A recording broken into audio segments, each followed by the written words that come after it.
لله إن الحمد لله نحمده ونستعينه ونستغفره ونعوذ بالله من شرور أنفسنا ومن سيئات أعمالنا من يهده الله فلا مضل له ومن يضلل فلا هادي له وأشهد أن لا إله إلا الله وحده لا شريك له وأشهد أن محمدا عبده ورسوله أرسله بالحق بشيرا ونذيرا يا أيها الذين آمنوا اتقوا الله حق تقاته ولا تموتن إلا وأنتم مسلمون يا أيها الناس اتقوا ربكم الذي خلقكم من نفس واحدة وخلق منها زوجها وبث منهما رجالا كثيرا ونساء واتقوا الله الذي تساءلون به والأرحام إن الله كان عليكم رقيبا يا أيها الذين آمنوا اتقوا الله وقولوا قولا سديدا يصلح لكم أعمالكم ويغفر لكم ذنوبكم ومن يطع الله ورسوله فقد فاز فوزا عظيما أما بعد فإن خير الحديث كتاب الله وخير الهدي هدي محمد صلى الله عليه وسلم وشر الأمور محدثاتها وكل محدثة بدعة وكل بدعة ضلالة وكل ضلالة في النار. قال الله تبارك وتعالى في كلامه المجيد والفرقان الحميد: أعوذ بالله السميع العليم من الشيطان الرجيم من همزه ونفخه ونفثه بسم الله الرحمن الرحيم. قل يا أيها الناس إني رسول الله إليكم جميعا رب اشرح لي صدري ويسر لي أمري واحلل عقدة من لساني يفقهوا قولي رب زدني علما. اللهم أرنا الحق حقا وارزقنا اتباعه وأرنا الباطل باطلا وارزقنا اجتنابه. حاضرین جمعہ، بزرگان دین، نوجوانان ملت اسلامیہ، خواتین اسلام، عزیز بچوں، ہر قسم کی حمد و ثنا، بزرگی، بڑائی، کبریائی خالق کائنات مالک ارض و سماء کے لیے لائق و زیبا ہے، جس کی صفات میں سے ایک بہترین صفت پردہ پوشی فرمانا ہے. اسی لیے اس کا ایک نام ہے ستیر، وہ عیبوں کو چھپانے والا ہے، گناہوں کو ڈھانپنے والا ہے. کسی سلف نے کیا یہ خوب کہا ہے کہ اگر اللہ رب العالمین ہمارے عیبوں کو نہ چھپائے، اگر اللہ رب العالمین ہمارے گناہوں پر پردہ نہ ڈالتا، تو کوئی انسان دوسرے انسان کے پاس، ایک شخص دوسرے شخص کے پاس بیٹھنا گوارا تک نہیں کرتا. یہ اللہ رب العالمین کی صفت ہے، وہ ارحم الراحمین ہے.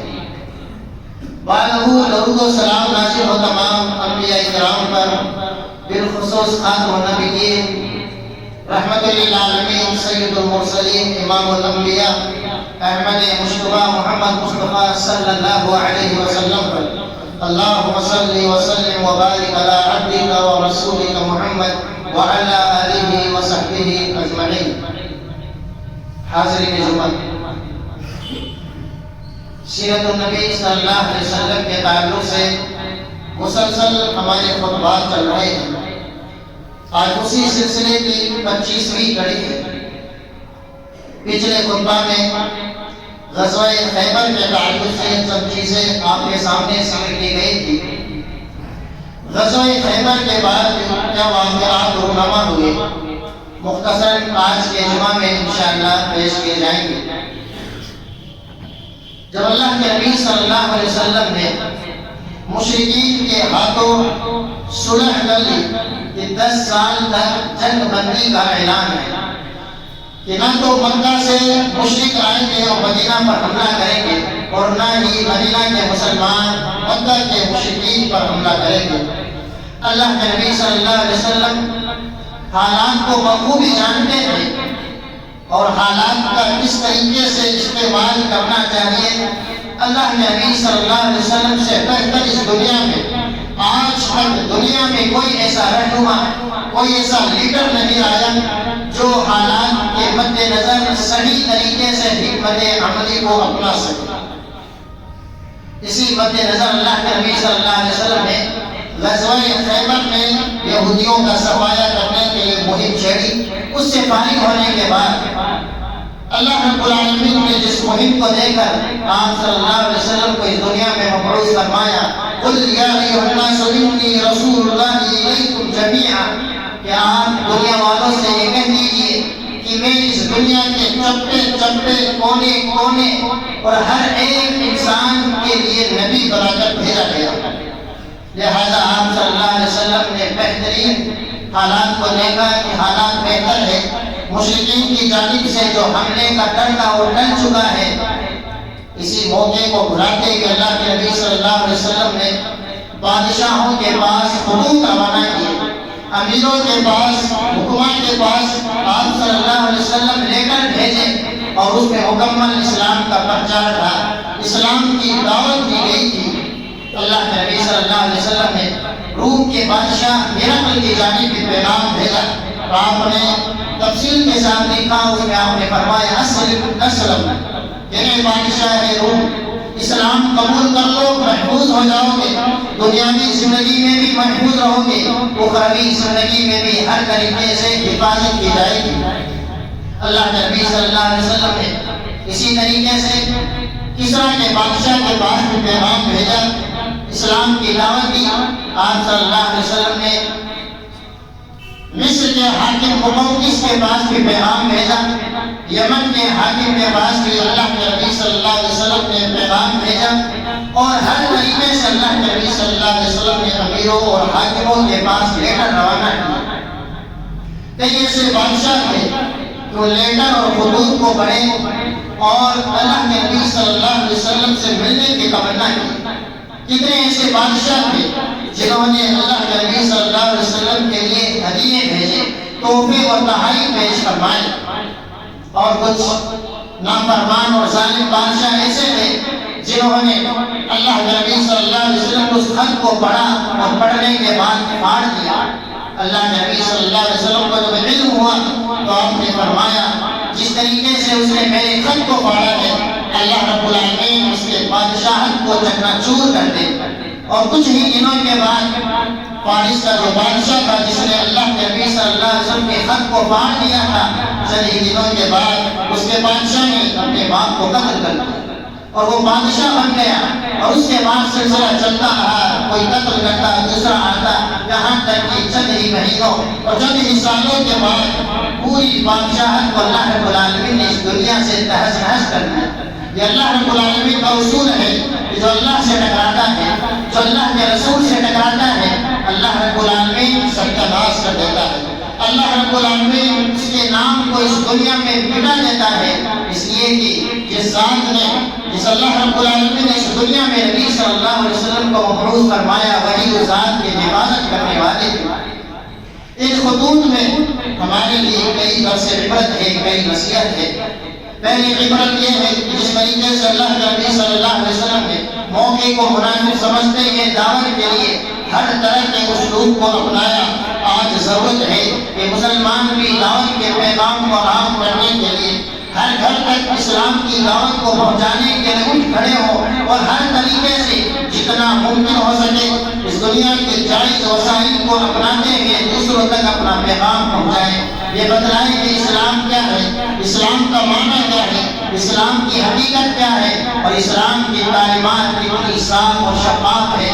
آج کتنے غیر مسلم ایسے ہیں، چاہے وہ یہودی ہو، نصرانی ہو، مجوسی ہو، یا اس ہندوستان کے رہنے والے باشندے ہو، صرف اسلام کو نہ جاننے کے نتیجے میں اسلام اور مسلمانوں سے دشمنی کرتے ہیں، اسلام اور دشمن کو مٹانے کے در میں ہے، لیکن جب ان کے پاس دعوت حق پہنچ جاتی ہے اور وہ سچے دل کے ساتھ مسلمان ہو جاتے ہیں، اپنی روزگار رکھتے ہیں کہ پہلے ہم کیا تھے آج ہم کیا ہے، وہ بتلاتے ہیں۔ یقیناً اگر یہ دعوت سب لوگوں تک پہنچ جائے تو اتنی میٹھی دعوت ہے، اتنی بہترین دعوت ہے، اتنی پیاری دعوت ہے، عدل و انصاف پر مبنی ایسی دعوت ہے، یہی وہ دعوت ہے کہ اس دنیا سے ظلم کا خاتمہ صرف دین اسلام کر سکتا ہے۔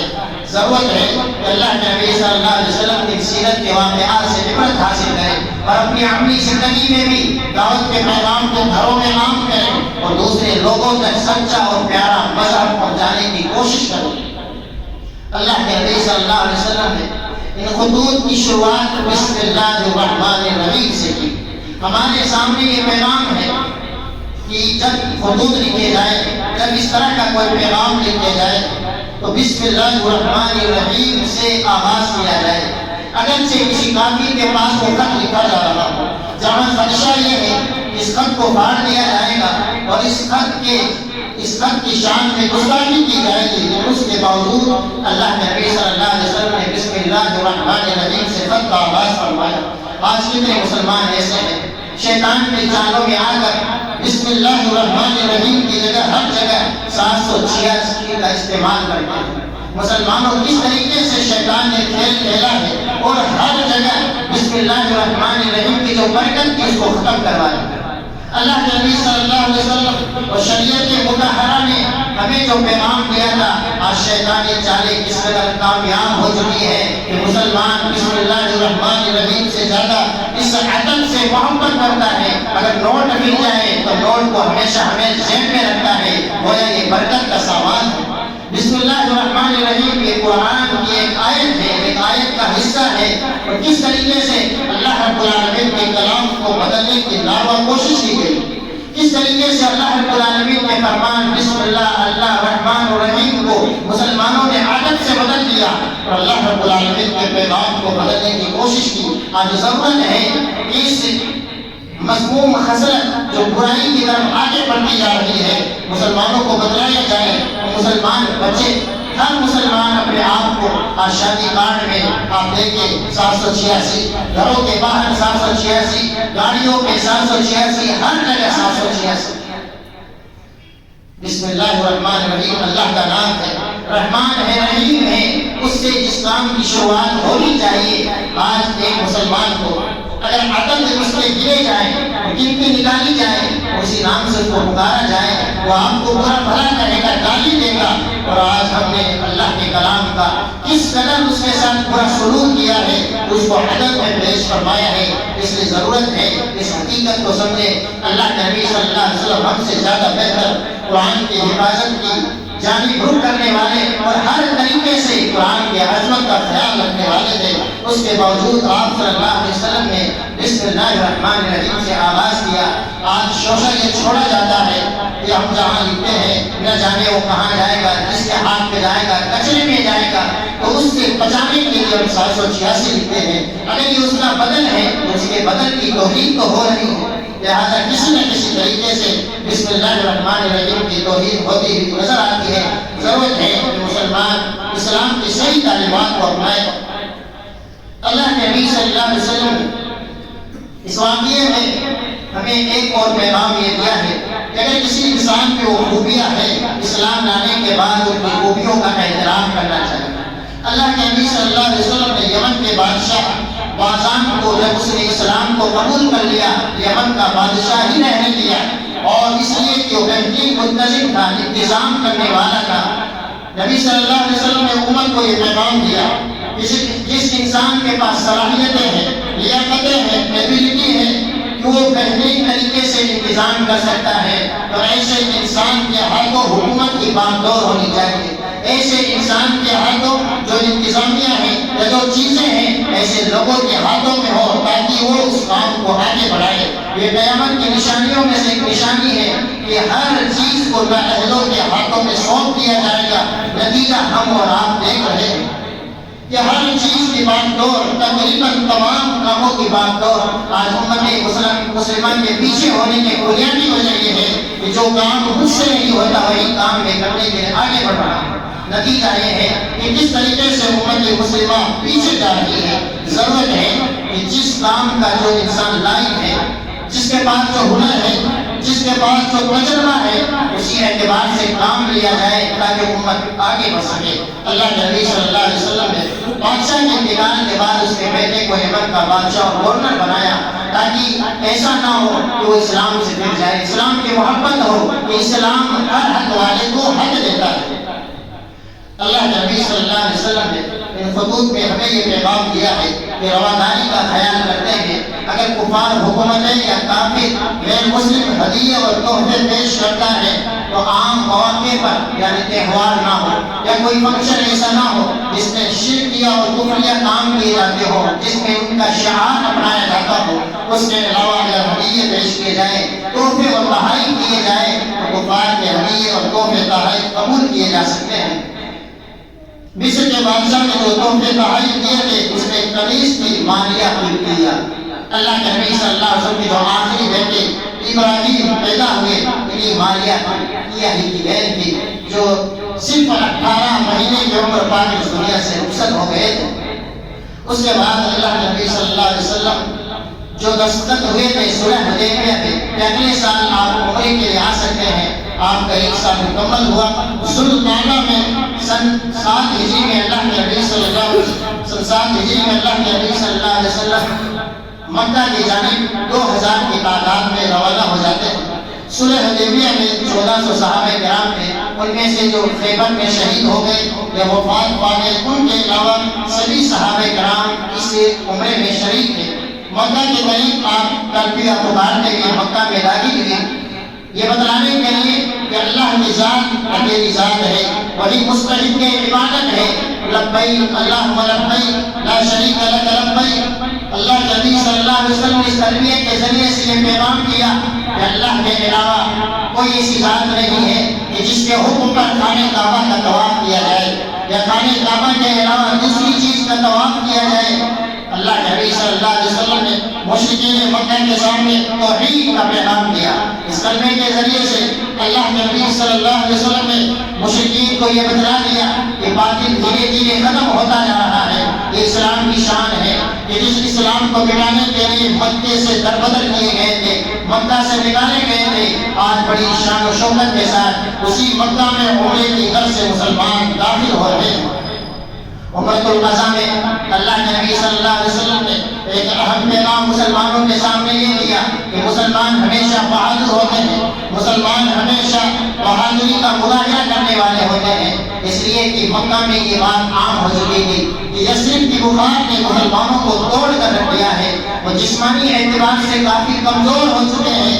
اللہ کے نبی صلی اللہ علیہ وسلم نے حکم دیا تمام صحابہ کرام کو کہ پہلے 3 چکر رمل کے کرنے ہیں، یعنی جس طریقے سے بہادر چلتا ہے اور اپنے بازوؤں کو ہلاتے ہوئے چلتا ہے، کندھے کو ہلاتے ہوئے چلتا ہے، اس طریقے سے 3 چکر لگانے ہیں تاکہ مشرکین مکہ یہ دیکھے کہ صحابہ کرام کمزور نہیں ہیں، یہ بڑے بہادر ہیں، یہ بڑے دلیر ہیں۔ اللہ کے نبی صلی اللہ علیہ وسلم نے اس سنت کو جاری و ساری کر دیا، آج بھی سنت جاری و ساری ہے۔ مشرکین مکہ جو اللہ کے نبی صلی اللہ علیہ وسلم کو دیکھ رہے تھے دار الندوہ سے یا پہاڑ کی چوٹیوں پر جا کر، انہوں نے یہ دیکھا اور سمجھا کہ ہم جن مسلمانوں کو کمزور سمجھ رہے تھے یہ تو بڑے بہادر ہیں، دیکھیے کس چال سے چل رہے ہیں، کیسے بہادری کا مظاہرہ کر رہے ہیں۔ مسلمانوں کو ضرورت ہے کہ جسمانی اعتبار سے بھی قوت حاصل کی جائے، روحانی اعتبار سے بھی قوت حاصل کی جائے۔ آج مسلمانوں کی اکثریت نہ تو جسمانی اعتبار سے قوی اور طاقتور ہے اور نہ ہی روحانی ایمانی اعتبار سے طاقتور ہے۔ پہلے روحانی اعتبار سے قوت حاصل کی جائے، یعنی دینی اعتبار سے، ایمانی اعتبار سے، توحید کے اعتبار سے اپنے آپ کو اپنا ایمان مضبوط بنائے اور اس کے بعد جتنا ممکن ہو سکے بہترین غذاؤں کے ذریعے سے، بہترین چیزوں کے ذریعے سے اپنے جسم کو مضبوط اور توانا بنائے تاکہ غیر مسلم جب دیکھیں وہ دیکھیں کہ مسلمان کتنے طاقتور اور کتنے بہادر ہوا کرتے ہیں۔ یہ اسلام کا پیغام امت مسلمہ کو دیا گیا ہے۔ اللہ کے نبی صلی اللہ علیہ وسلم جب عمرے سے فارغ ہو چکے اور آپ مکے سے نکلے، آپ صلی اللہ علیہ وسلم نے اپنے آخری شادی حضرت میمونہ رضی اللہ عنہا سے کیا، جو حضرت عبداللہ بن عباس کی خالہ تھی۔ مقام شریف جو مکہ سے چند میل کی دوری پر مقام بولتے ہیں، وہاں آپ کا نکاح ہوا، وہاں آپ کا ولیمہ ہوا، اور وہیں پر ایک موقع پر جب وہ گزر رہی تھی میمونہ رضی اللہ عنہا، تو وہیں پر ان کا انتقال بھی ہوا، یعنی جس مقام پر شادی ہوئی تھی اسی مقام پر وہ اس دنیا کو کوچ کر کے چلی جاتی ہے۔ اس کے بعد اللہ کے نبی صلی اللہ علیہ وسلم کے سامنے جو آپ مکہ سے نکل رہے تھے، حضرت حمزہ جو غزوہ احد میں شہید ہو چکے تھے، آپ کے چچا تھے، ان کی چھوٹی بیٹی یا عمی اے میرے چچا جان، اے میرے چچا جان کی آواز لگاتے ہوئے آئی۔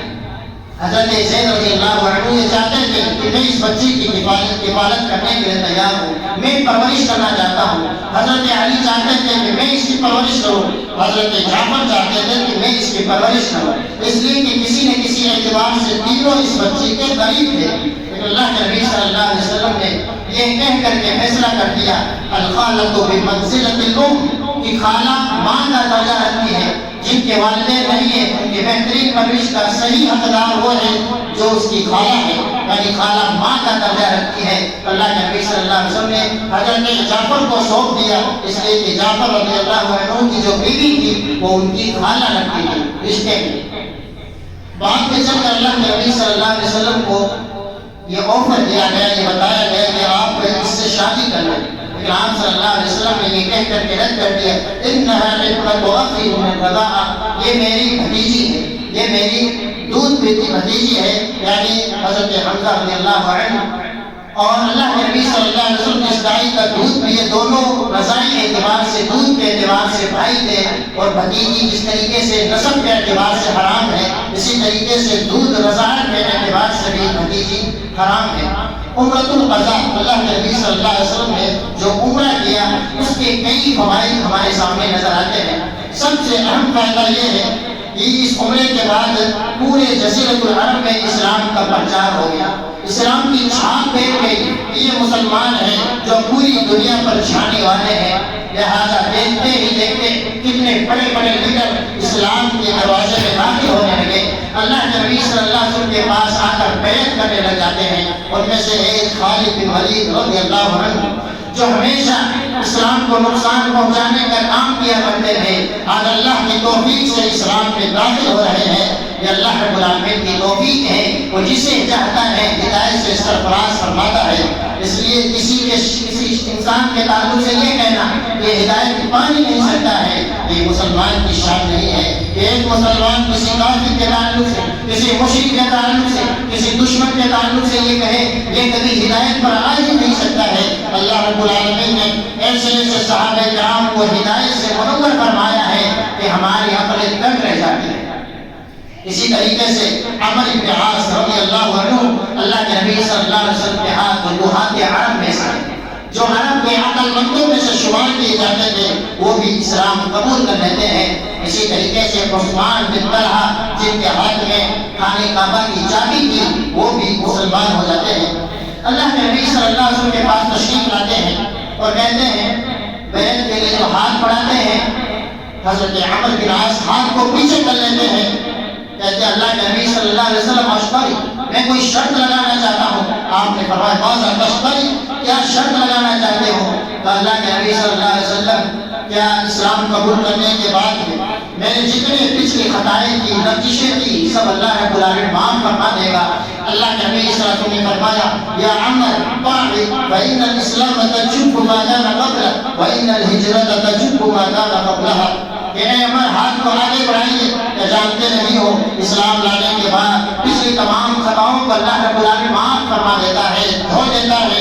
اسی طریقے سے ہجرت کرنے کے بعد ہجرت سے پہلے جتنی خطائیں اور نقشیں تھی سب کو اللہ رب العالمین معاف کر دیتا ہے۔ اس کے بعد عمر بن عاص مسلمان ہو جاتے ہیں۔ اللہ کے نبی صلی اللہ علیہ وسلم اسلام کی گاڑی کو آگے بڑھاتے ہیں اور ایک اہم غزوہ رونما ہو جاتا ہے 8 ہجری میں، جنگ موتا کے نام سے معروف و مشہور ہے۔ جنگ موتا جو مسلمانوں کے درمیان اور روم کے عیسائیوں کے درمیان گھمسان کی ایک جنگ تھی، جس میں مسلمانوں کی تعداد صرف 3000 ہے اور کافروں کی تعداد مشرکین کے برابر تھی. صرف 3,000 مسلمان اور سامنے 2 لاکھ کی فوج ہے، ہر طرح کے اسلحے ہے، ہتھیار ہے، ہر طرح سے مسلح ہے، اور یہاں کسی کے پاس ایک ہتھیار ہے تو کسی کے پاس صرف 2 ہتھیار ہے. 3,000 کی تعداد روانہ ہوتی ہے. روانہ ہونے سے پہلے اللہ کے نبی صلی اللہ علیہ وسلم کچھ پیشین گوئیاں کرتے ہیں. آپ فرماتے ہیں اِن قتل زید فجعفر وإن قتل جعفر فعبد الله بن رواحہ، کہ سب سے پہلے جھنڈا زید بن حارثہ کے ہاتھ میں ہوگا. اگر یہ شہید کر دیے جاتے ہیں تو ہاتھ تو جھنڈا حضرت جعفر رضی اللہ عنہ کے ہاتھ میں ہوگا. اگر یہ بھی شہید کر دیے جاتے ہیں تو اس کے بعد جھنڈا عبداللہ ابن رواحہ کے ہاتھ میں ہوگا. صحابہ کرام 3,000 کی فوج لے کر نکلتے ہیں. گھمسان کی لڑائی چھڑ جاتی ہے. صحابہ کرام بھیڑ میں لگ جاتے ہیں، ایک دوسرے کو قتل کر رہے ہیں. صحابہ کرام کئی ایسے مشرکین کو جہنم واصل کر رہے ہیں. اسی دوران حضرت زید شہید کر دیے جاتے ہیں. حضرت زید کے بعد اللہ کے نبی صلی اللہ علیہ وسلم کے پیغام کے مطابق جعفر رضی اللہ عنہ جھنڈے کو تھام لیتے ہیں اور اس قدر لڑائی لڑتے ہیں کہ ایک ہاتھ ان کا شہید کر دیا جاتا ہے. پھر اس جھنڈے کو بائیں ہاتھ میں لیتے ہیں. کچھ دیر کے بعد بائیں ہاتھ بھی کاٹ دیا جاتا ہے.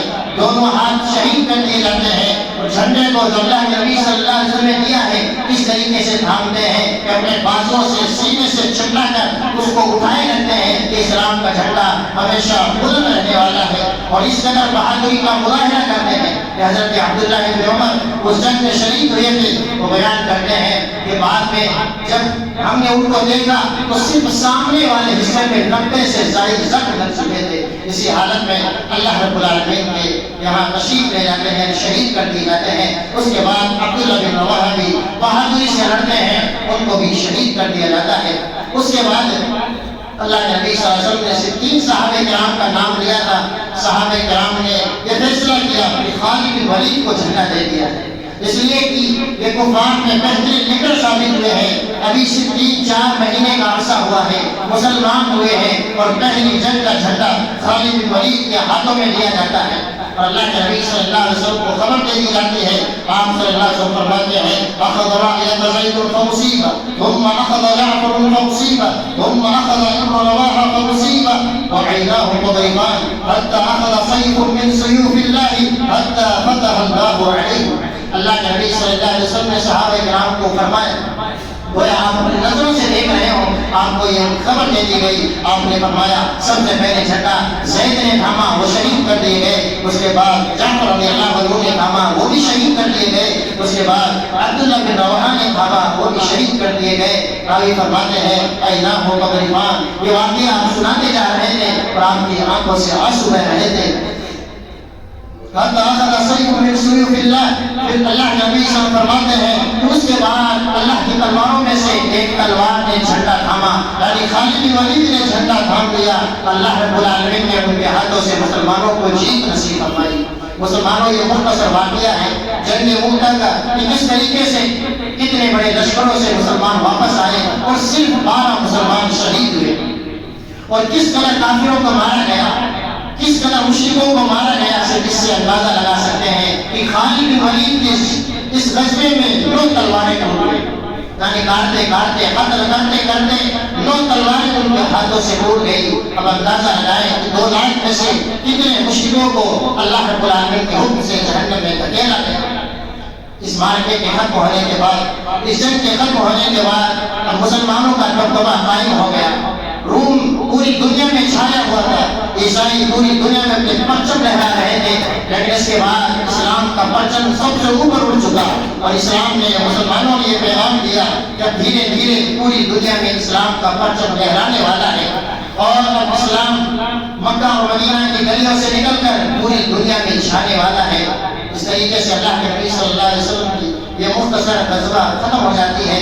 اب انشاءاللہ اگلے خطبے میں غزوہ موتا کے بعد کیا حالات رونما ہوئے اور ان غزوات میں یا ان حادثات میں ہمارے کیا عبرت ہے، انشاءاللہ اگلے خطبے میں ذکر کی جائے گی. اللہ رب العالمین سے دعا ہے اللہ رب العالمین ہم تمام مسلمانوں کو سیرت النبی پڑھنے، پڑھانے، سننے، سنانے اور اس سے عبرت حاصل کرنے کی توفیق عطا فرمائے.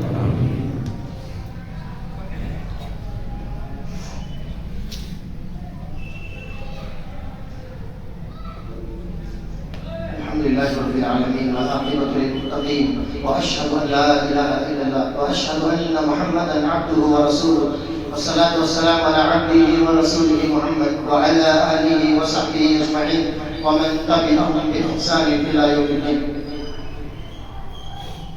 غزوہ موتا اور اس سے پہلے جتنے غزوات ہوئے ہمارے سامنے بہترین میسیج اور پیغام ہے. سلف صالحین نے صحابہ کرام نے اس دین اسلام کے لیے کتنی قربانیاں دی.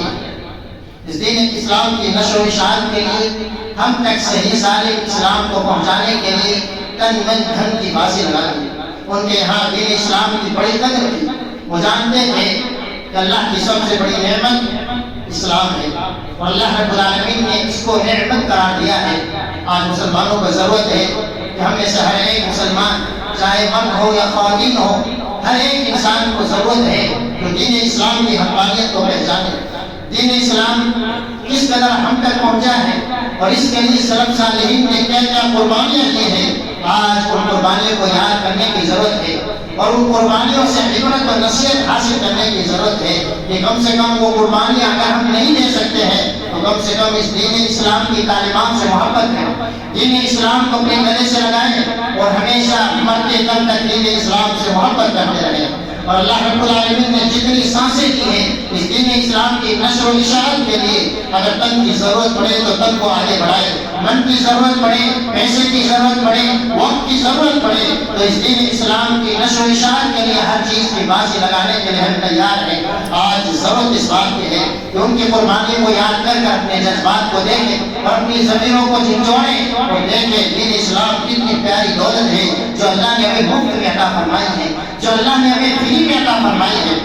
یہ دولت کتنے غیر مسلم آج اس دولت کو پانے کے لیے اپنے گھر بار کو چھوڑتے ہیں, اپنی بیوی بچوں کو ترک کر دیتے ہیں تاکہ ہمیں بھی کوئی بہترین دولت مل جائے, امن والی دولت مل جائے, جنت میں داخلے والی دولت نصیب ہو جائے. اللہ کا کرم ہے کہ اللہ نے اپنی رحمت اور فضل و کرم سے ہمیں مسلمان گھرانے میں پیدا فرمایا ہے. ہمارے والدین مسلمان تھے, ہم مسلمان ہیں, ہمارے بچے مسلمان ہیں, لیکن کہیں ایسا نہ ہو کہ ہم ظاہری اعتبار سے تو مسلمان رہیں لیکن اللہ کی نگاہ میں ہم مسلمان نہ رہے. اس لیے مسلمانوں اس کی قدر و قیمت کو پہچانیے, دین اسلام کی محبت اپنے دلوں میں بٹھائیے اور اسلام کی تعلیمات پر عمل کرنے کا حقیقی جذبہ پیدا کیجیے. اللہ رب العالمین سے دعا ہے اللہ رب العالمین تمام مسلمانوں کو دین اسلام سے حقیقی محبت پیدا کرنے کی توفیق عطا فرما. اللہ رب العالمین جب تک ہمیں زندہ رکھ اسی دین اسلام پر چلنے والا بنا کر زندہ رکھ, جب ہمارا خاتمہ ہو اسی دین اسلام پر ہو. ہمیں سے جو مسلمان پریشان حال کی پریشانی کو دور فرما دے, ہمیں سے جو بیمار ہے انہیں شفاء کاملہ عاجلہ عطا فرما دے, انہیں صحت و عافیت عطا فرما دے. اے خالق رازق جو ہمیں سے بے روزگار ہے اللہ رب العالمین انہیں پاکیزہ اور حلال روزی عطا فرما. اے اللہ جو ہمیں سے صاحب روزگار ہے ان کی روزیوں میں تو برکت عطا فرما. جو بے اولاد ہے اللہ رب العالمین سب کو اولاد دینے پر قادر ہے, جسے چاہتا ہے بیٹا دیتا ہے, جسے چاہتا ہے بیٹی دیتا ہے. اے اللہ ہم میں سے جو بے اولاد ہیں نیک اور صالح اولاد عطا فرما. اے اللہ جو صاحب اولاد ہے ان کے اولاد کو تو نیک بنا دے. اے اللہ ہم سب کے اولاد کو آنکھوں کی ٹھنڈا کا ذریعہ بنا دے. ہمارے دوست احباب جو اس دنیا کو چھوڑ کر جا چکے ہیں اللہ رب العالمین تو رحم الرحمین ہے.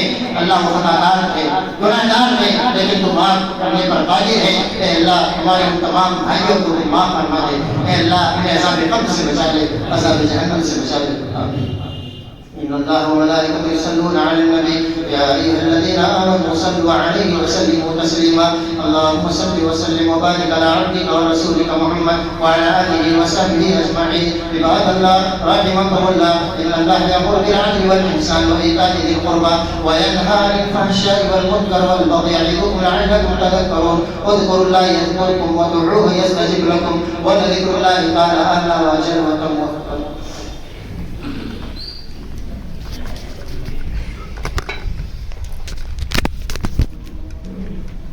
الله أكبر الله أكبر أشهد أن لا إله إلا الله أشهد أن محمدا رسول الله. حي على الصلاة حي على الفلاح قد قامت الصلاة قد قامت الصلاة.